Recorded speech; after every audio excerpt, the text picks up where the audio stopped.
Alors, pour la division, on y va avec un deuxième exemple. L'exemple est le suivant, c'est-à-dire que ici, j'ai 5 ensembles parfaitement égaux à remplir.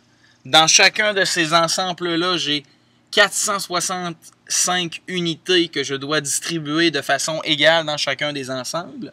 Et là, j'arrive à la question suivante, c'est-à-dire que je ne peux pas répartir 4 centaines dans 5 ensembles différents. Je ne suis pas capable. Par contre, il y a moyen que je fasse quelque chose avec 46 dizaines. Parce que je sais que en mettant 9 dizaines dans chacun des ensembles, j'arrive 9 fois 5 à 45 dizaines dont je viens de me débarrasser, que je viens de distribuer dans mes 5 ensembles. Donc, 6 moins 5, 1, 4 moins 4, 0. J'abaisse mon 5 à la position des unités. Donc, il me restait une dizaine que je n'ai pas pu distribuer dans aucun des ensembles. Sinon, ça aurait créé une relation d'inégalité dans mes ensembles. Donc, qu'est-ce que je viens de faire? Là, je suis rendu à 15 unités. 15 unités, pour le distribuer dans 5 ensembles différents, ben, je sais que si j'en mets 3 unités, 3 unités, 3 unités, 3 unités, 3 unités, qu'est-ce que je viens de faire?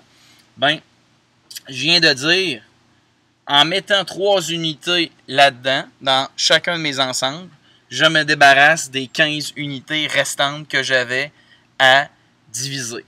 3 fois 5, 15.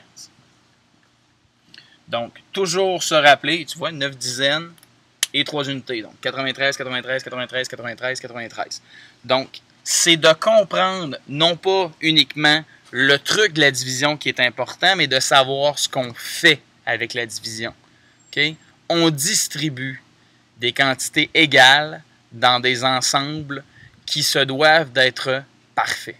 C'est ça que ça veut dire. Merci. Juste pour revenir sur ce qu'on vient de faire, on va essayer de se mettre un petit peu dans l'ombre. Ce que je veux que tu en arrives à comprendre, c'est que quand tu regardes, tu sais, quand on se pose quand on se dit pourquoi, dans le fond, je cherche à savoir combien il y a de 5 dans 46, qu'est-ce que je viens de faire? Je viens de faire 9 fois 5. C'est que ça, techniquement, tu l'as fait dans ta tête. Quand tu te demandes combien il y a de 5 dans 46, ben, tu dis 9. C'est pas vraiment ça qui se passe dans ta tête. Dans ta tête, ce que tu as fait, c'est ça.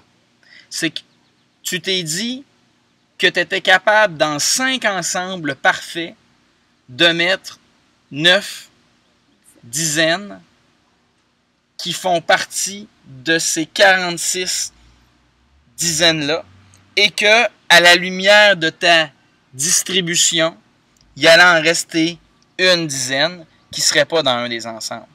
Ce que je veux que tu comprennes, dans le fond, c'est que le processus par lequel tu passes dans une division, c'est ça. C'est ça que tu fais dans ta tête. Ce que tu as appris à faire par le passé ou ce que tu fais de façon instinctive. Okay? Ce qu'il faut chercher à faire, c'est de rendre la mathématique tangible. Il faut que tu sois capable de voir dans un film, dans un court-métrage, dans un dessin animé, ce que tu fais en mathématiques. Là, dans le problème ici, j'aurais pu voir 465 petits lapins très jolis que je distribue dans 5 petits enclos très jolis aussi. Alors, j'avais 46 dizaines de jolis petits lapins. Eh bien, j'en ai pris 45 de ces dizaines-là que j'ai réussi à distribuer de façon égale dans les 5 enclos, etc., etc. Donc, fais-toi toujours un visuel, donne un côté concret à quelque chose qui est extrêmement abstrait